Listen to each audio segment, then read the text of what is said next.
नमस्कार, आप देख रहे हैं SPN 9 न्यूज और आपके साथ मैं हूं क्रांति सिंह।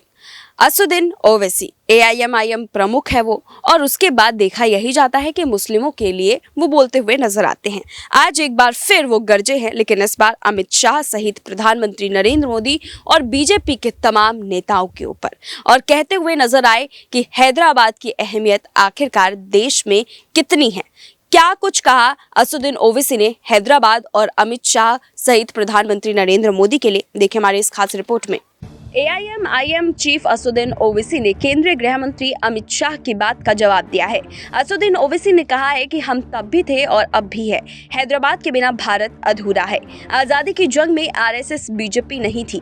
बता दें कि बीते 17 सितंबर को अमित शाह ने तेलंगाना दिवस के मौके पर ओवैसी और राज्य में सत्तारूढ़ KCR सरकार पर निशाना साधा था। शाह ने कहा था कि वोट बैंक की राजनीति की वजह से TRS आधिकारिक रूप से हैदराबाद मुक्ति दिवस मनाने का साहस नहीं जुटा पाई है।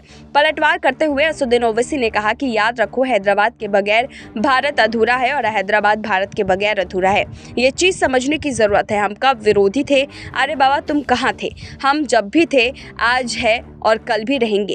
आजादी की जंग में RSS नहीं थी, बीजेपी नहीं थी। देश 1947 में आजाद हुआ, उसमें भी नहीं थे। AIMIM चीफ असदुद्दीन ओवैसी ने कहा कि अब वो आकर कहते हैं कि मैं वफादार।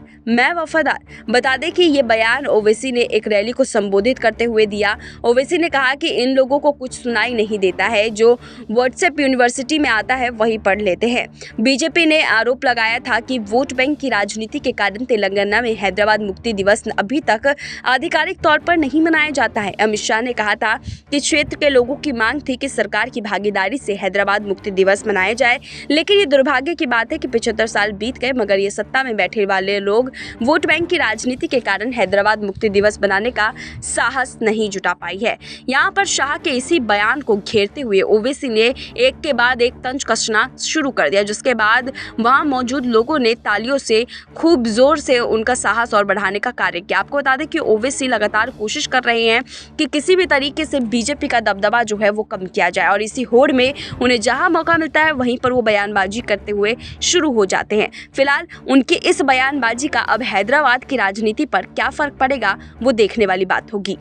तो देखा आपने किस तरीके से अमित शाह पर गरजते हुए नजर आया असदुद्दीन ओवैसी। आपको बता दें कि बीते दिनों अमित शाह जो है वो यहाँ पर हैदराबाद के दौरे पर पहुंचे थे, और वहां पर उन्होंने लगातार अपनी बयानबाजी की थी, जिसके बाद से असदुद्दीन ओवैसी भी अब हमलावर नजर आ रहे हैं। असदुद्दीन ओवैसी के इस तेवर को देखते हुए आप लोग के क्या तर्क है, हमें कमेंट में जरूर बताएं। फिलहाल ऐसी तमाम अपडेट्स के लिए देखते रहिए SPN 9 न्यूज।